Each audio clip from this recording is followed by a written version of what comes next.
Good evening, boys and girls, and welcome to another edition of Tucked In Tuesday. As you remember, last week I told you we were going to be having a special guest reader with us this week to read our picture book and to read a couple more chapters of Tales of a Fourth Grade Nothing. But guess what? Our guest reader lost her voice. I'll tell you anyway who it was going to be. So our clue was this teacher has worked here a really long time. And if you guessed Mrs. Schroeder, you were correct. So we're hoping Mrs. Schroeder is feeling better and that her voice has come back to her. She did give us a book to read though, so I'm going to read that to you tonight. And this has a really long title, so let me look at it as I tell you. It is called My Mama Says There Aren't Any Zombies, Ghosts, Vampires, Creatures, Demons, Monsters, Fiends, Goblins, or Things. And our author is Judith Viorst. So we're going to read this. I hope you enjoy this silly story. Make sure you are being a good listener, and here we go. My Mama Says There Aren't Any Zombies, Ghosts, Vampires, Creatures, Demons, Monsters, Fiends, Goblins, or Things by Judith Viorst. Drawings by K. Chiraro. My mama says there isn't any mean-eyed monster with long, slimy hair and pointy claws going scritchy, scratch outside my window. But yesterday, my mama said I couldn't have some cream cheese on my sandwich because she said there wasn't any more. And then I found the cream cheese under the lettuce in back of the Jell-O, so sometimes even mamas make mistakes. My mama says that a vampire isn't flying over my house with his red and black vampire cape and his vampire fangs. But how can I believe her when she said my wiggly tooth would fall out on Thursday and then it stayed in until Sunday after lunch? And once she gave me 19 cents when yo-yos cost a quarter, so sometimes even mamas make mistakes. On certain nights when everyone's cozy and sleeping, all of a sudden I hear a thing in the yard. And you know what it says as it oozes along? It says, "Nick, I'm coming to get you." My mama says it's positively not. But when we shopped at the supermarket Friday, my mama told me to carry the bag with the eggs. "It's heavy," I said, "too heavy for me." "Oh, you can do it," she told me. "I can't." "You can." "I can't." "You can." "I can't." "You can," she told me. And that's how there got to be scrambled eggs all over my shoes. And that lady, so sometimes even mamas make mistakes. And sometimes in my bunk bed, I start thinking maybe a fiend sneaked into my lower bunk and he's sniffing around for a boy to eat. And I'm the boy he's sniffing, and my mama says no fiends have sneaked in here. But why did she scold me for leaving my skates on the sidewalk? Those were Anthony's skates. I remembered to put mine away. And once she said I hadn't flushed, and it was Alexander's. So sometimes even mamas make mistakes. My mama says that a tall white ghost who goes hoo hoo hoo from its hole in its mouth isn't hoo hoo hooing in my closet. This morning though, she made me wear my boots, and then it didn't rain or even drizzle. And once I asked for a chocolate nut and she brought back rum raisin. So sometimes even mamas make mistakes. My mama says that a zombie with his eyes rolled back in his head and his arms out stiff and his skin as cold as ice isn't clonking up and down the stairs. But how can I believe her when she told me Holly's middle name was Susan and Holly's middle name is really Jane? And once she said I wasn't when I told her I was going to be sick in the car. So sometimes even mamas make mistakes. And sometimes in the dark, a demon is switching his spidery tail and waiting for someone. Who could it be? And he's laughing a heh and a ha and a he, which could give someone goosebumps in summer. He isn't there, my mama says to me. But how does she know when she still doesn't know how to drive me to Christopher's house without getting us lost on the way? She tells me zip up your jacket, but she can't zip it either. So sometimes even mamas make mistakes. And I'm sure I've seen a goblin slinking out of my dresser drawer with a sack on his back to take me to a goblin-y land where boys and girls eat Brussels sprouts and never get a birthday. Oh, no, you haven't, Mama always says. But Monday, Mama said she put my crayons on my shelf. Just use your eyes, she said, and you will find them. I can't. You can. I can't. You can. I can't. All right, I'll find them, she said, not very nicely. But guess what? She couldn't too. So sometimes even mamas make mistakes. My mama says that a creature isn't reaching out his hand to pinch me or squinch me or push me or squish me or ah! Well, sometimes even mamas make mistakes.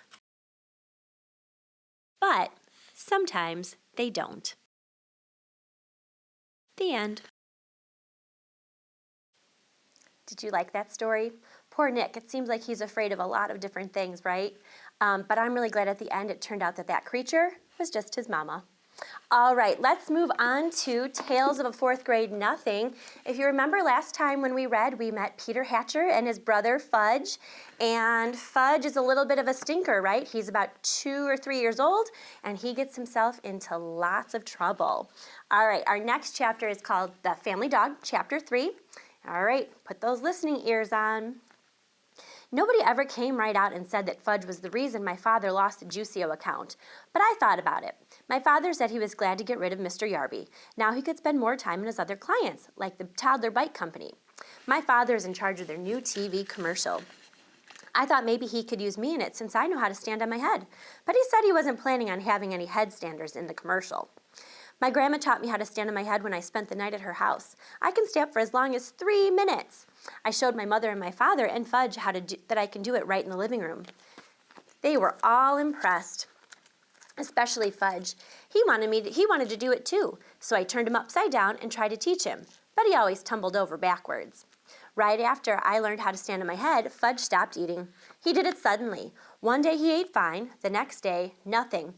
No, eat, he told my mother. She didn't pay too much attention to him until the 3rd day. When he still refused to eat, she got upset. You've got to eat, Fudgy, she said. You want to grow up to be big and strong, don't you? No grow, Fudge said.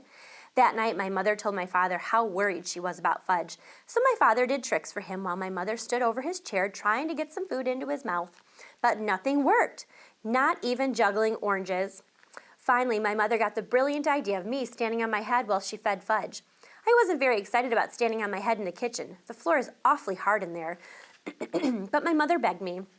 She said it's very important for Fudge to eat. Please help us, Peter. So I stood on my head. When Fudge saw me upside down, he clapped his hands and laughed. When he laughs, he opens his mouth. That's when my mother stuffed some baked potato into it. But the next morning, I put my foot down. No, I don't want to stand on my head in the kitchen or anywhere else, I added. And if I don't hurry, I'll be late for school. Don't you care if your brother starves? No, I told her. Peter, what an awful thing to say. Oh, he'll eat when he gets hungry. Why don't you just leave him alone? That afternoon when I came home from school, I found my brother on the kitchen floor playing with boxes of cereal and raisins and dried apricots. My mother was begging him to eat. No, no, no, Fudge shouted. He made a terrible mess, dumping everything on the floor. Peter, please stand on your head, my mother said. It's the only way he'll eat. No, I told her, I'm not going to stand on my head anymore. I went into my room and slammed the door. I played with Dribble until supper time. Nobody ever worries about me the way they worry about Fudge. If I decided not to eat, they'd probably never even notice. That night during dinner, Fudge hid under the kitchen table. He said, I'm a doggy, woof, woof, woof. It's hard to eat with him under the table, pulling on my legs. I waited for my father to say something, but he didn't. Finally, my mother jumped up. I know, she said. If Fudgy's a doggy, he wants to eat on the floor, right? If you ask me, Fudge never even thought about that, but he liked the idea a lot. He barked and nodded his head, so my mother fixed his plate and put it under the table. Then she reached down and petted him, like he was a real dog. My father said, aren't we carrying this a little too far? My mother didn't answer. Fudge ate 2 bites of his dinner. My mother was satisfied. After a week of having him eat under the table, I felt like we really did have a family dog. I thought about how great it would be if we could trade Fudge for a nice Cocker Spaniel.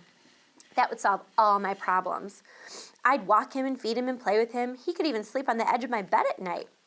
But of course, that was wishful thinking. My brother is here to stay, and there's not much I can do about it. Grandma came over with a million ideas about getting Fudge to eat. She tricked him by making milkshakes in the blender. When Fudge wasn't looking, she threw in an egg. Then she told him if he drank it all up, there would be a surprise at the bottom of his glass. The first time he believed her, he finished his milkshake. But all he saw was an empty glass. There wasn't any surprise. Fudge got so mad he threw the glass down. It smashed into little pieces. After that, Grandma left. The next day, my mother dragged Fudge to Dr. Cohn's office. He told her to leave him alone, that Fudge would eat when he got hungry. I reminded my mother that I'd told her the same thing, and for free. But I guess my mother didn't believe either one of us because she took Fudge to see 3 more doctors. None of them could find a thing wrong with my brother. One doctor even suggested that my mother cook Fudge his favorite foods. So that night, my mother broiled lamb chops just for Fudge. The rest of us ate stew. She served him 2 little lamb chops on his plate under the table. Just the smell of them was enough to make my stomach growl. I thought it was mean of my mother to make them for Fudge and not me. Fudge looked at his lamb chops for a few minutes, then he pushed his plate away. "No," he said, "no chops." "Fudgy, you'll starve," my mother cried. "You must eat." "No chops, cornflakes," Fudge said. "Want cornflakes." My mother ran to get cereal for Fudge. You can eat the chops if you want them, Peter," she said. I reached down and helped myself to the lamb chops. My mother handed Fudge his bowl of cereal, but he didn't eat it. He sat at my feet and looked up at me. He watched me eat his chops. "Eat your cereal," my father said. "No, no, eat cereal," Fudge yelled. My father was really mad. His face turned bright red. He said, "Fudge, you will eat your cereal or you will wear it." This was turning out to be fun after all, I thought, and the lamb chops were really tasty. I dipped the bone in some ketchup and chewed away. Fudge messed around with the cereal for a minute. Then he looked to my father and said, "No eat, no eat, no eat." My father wiped his mouth with his napkin, pushed back his chair, and got up from the table. He picked up the bowl of cereal in one hand and Fudge in the other. He carried them both into the bathroom. I went along nibbling on a bone to see what was about to happen. My father stood Fudge in the tub and dumped the whole bowl of cereal right over his head. Fudge screamed. He shook and screamed loud.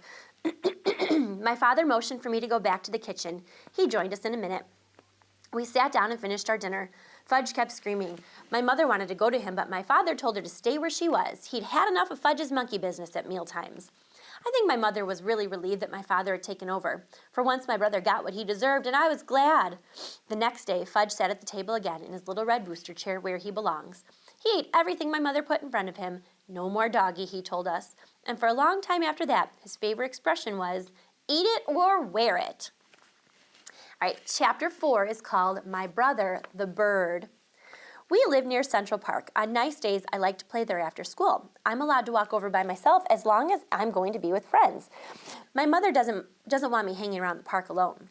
For one thing, Jimmy Fargo has been mugged 3 times, twice for his bicycle and once for his money, only he didn't have any to give the muggers. I've never been mugged, but sooner or later I probably will be. My father told me what to do. Give the muggers whatever they want and try not to get hit on the head. Sometimes after you're mugged, you get to go to police headquarters. You look at a bunch of pictures of crooks to see if you recognize the guys who mugged you. I think it would be neat to look at all those pictures. It's not that I want to get mugged, because that would be really scary. It's just that Jimmy Fargo is always talking about his visit to police headquarters. My father got mugged once in the subway by 2 girls and a guy. They took his wallet and his briefcase. He still travels around by subways, but my mother doesn't. She sticks to buses and taxis. Both my mother and my father are always warning me never to talk to strangers in the park, because a lot of bad people hang out there. We live on the west side of the park. If I want to get to the zoo and the pony carts, I have to walk all the way through the east side. Sometimes my mother walks across the park with Fudge. She likes the animals a lot, especially the monkeys. He also likes the helium-filled balloons, but as soon as my mother buys him one, he lets it go. I think he likes to see it float up in the sky. My mother says it's a waste of money and she's not going to buy him any more balloons until he promises not to let go. On Sundays, the park is closed to traffic and you can ride your bicycle all over without worrying about being run over by some crazy driver. Even Fudge can ride. He has a little blue toddle bike, a present from my father's client. And when he's riding, he's making motorcycle noises. Vroom, vroom, vroom, he yells. In the fall, the leaves turn darker and drop off the trees. Sometimes there are big piles of leaves on the ground. It's fun to jump around in them. I never saw bright red, yellow, and orange leaves until the day my father took us for a drive in the country. The reason leaves don't turn bright colors in New York is the air pollution, and that's too bad, because yellow and orange and red leaves really look neat. One nice sunny afternoon, I called for Jimmy Fargo when we went to the park. Jimmy is the only kid on my block who's in my class at school, unless you count Sheila, and I don't. She lives in my building on the 10th floor. Henry, the elevator operator, is always making jokes about me and Sheila. He thinks we like each other. The truth is, I can't stand her. She's a real know-it-all, but I've discovered that most girls are. The worst thing about Sheila is the way she's always trying to touch me. And when she does, she yells, "Peter's got the cooties! Peter's got the cooties!" I don't believe in cooties anymore. When I was in 2nd grade, I used to examine myself to see if I had them, but I never found any. By 4th grade, most of the kids give up on cooties, but not Sheila. She's still going strong, so I have to keep a safe distance from her. My mother thinks Sheila is the greatest. She's so smart, my mother says, and someday she's going to be a real beauty. Now that's the funniest, because she looks a lot like the monkeys that Fudge is so crazy about at the zoo. So maybe she'll be beautiful to some ape, but never to me. Me and Jimmy have this special group of rocks where we like to play when we're in the park. We play secret agent up there. Jimmy can imitate all kinds of foreign accents, probably because his father's a part-time actor. When he's not acting, he teaches a class at the city college. Today, when we got to our rocks, who should be perched up there but Sheila? She was pretending to read a book, but I think she was just waiting for me and Jimmy to find out what we do when we're here on our own, to find out what we do if we found her on her own personal rocks. Hey, Sheila, I said, those are our rocks. Says who, she asked. Come on, Sheila, Jimmy said, climbing up. You know me and Peter hang out here. Too bad for you, Sheila said. Oh, Sheila, I shouted, go find yourself another rock. I like this one, she said, and as if she owned the park. So why don't you two go find another rock?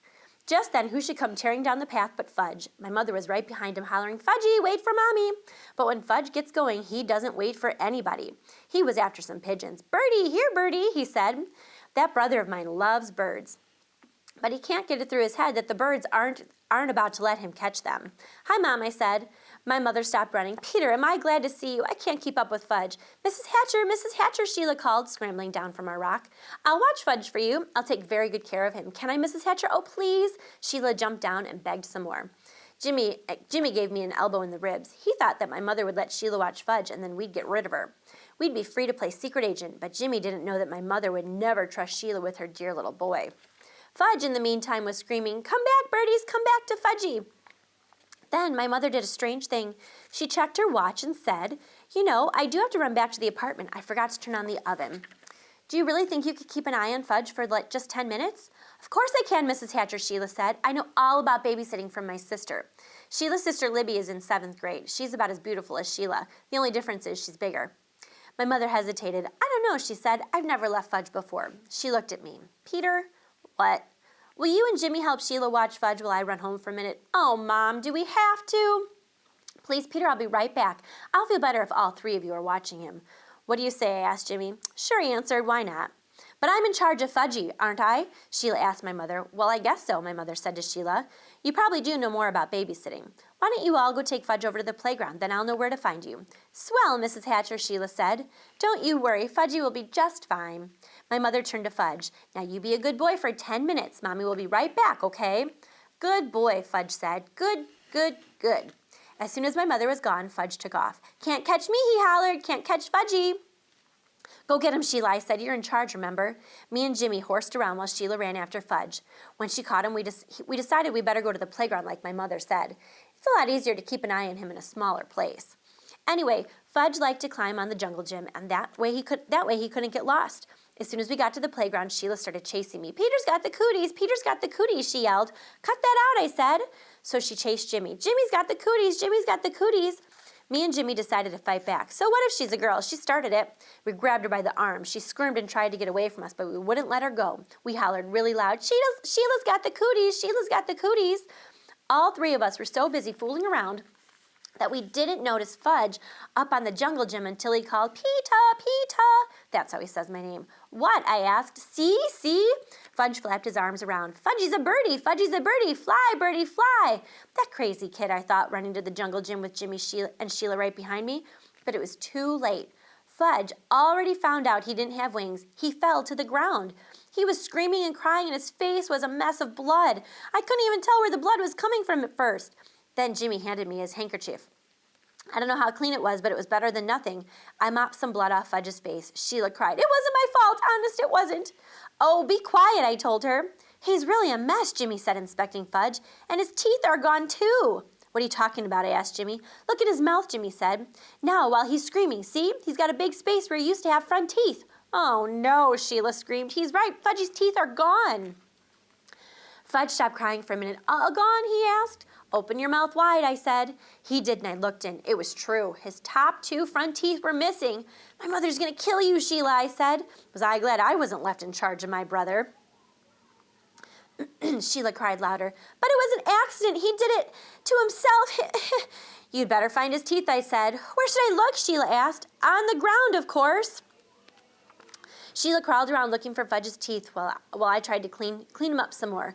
See, Fudge said, showing his teeth. Boo-hoo-hoo. Here, and here. More boo-boos here. His knees and elbows were all scraped up. I'm going to get your mother, Jimmy hollered, running to the playground. Good idea, I called. I just can't find them, Sheila said. We'll keep looking, I yelled. Honestly, Peter, there aren't any teeth here. All gone? Fudge asked again. Not all, I told her, just 2. Fudge started to scream, want my teeth, want my teeth. Jimmy must have met my mother on her way back to the park because it only took 2 minutes for her to get here. By that time, a whole crowd of kids had gathered around us. Most of them were crawling around on the ground like Sheila looking for Fudge's teeth. My mother picked up Fudge. Oh, my baby, my precious, my little love. She kissed him all over. Show Mommy where it hurts. Fudge showed her all of his boo-boos, and then he said, all gone. What's all gone, my mother asked. His top 2 front teeth, I said. Oh, no, my mother cried. My poor little angel. Sheila sniffled and said, I just can't find them, Mrs. Hatcher. I've looked everywhere, but Fudge's teeth are gone. He must have swallowed them, my mother said, looking into Fudge's mouth. Oh, Mrs. Hatcher, how awful. I'm sorry. I'm really so very sorry, Sheila cried. What will happen to him? He'll be all right, Sheila, my mother said. I'm sure it was just an accident. Nobody's blaming you. Sheila started bawling again. My mother said, let's go home now. I thought my mother was being pretty easy on Sheila. After all, she was left in charge. When we got home, Mom washed Fudge's cuts and scrapes with peroxide. Then she called Dr. Cone. He told her to take Fudge to our dentist. So my mother called Dr. Brown's office and made an appointment for the next day.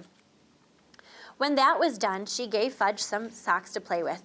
I went into the kitchen to have a glass of juice. My mother followed me. Peter Warren Hatcher, she said. I'm sorry that I can't trust you just for 10 minutes. Me, I asked. Trust me? What's this got to do with me?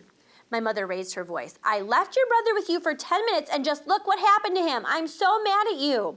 It was Sheila's fault, I said. You said Sheila was in charge, so how come you're mad at me and not Sheila? I just am, my mother shouted. I ran to my room and slammed the door.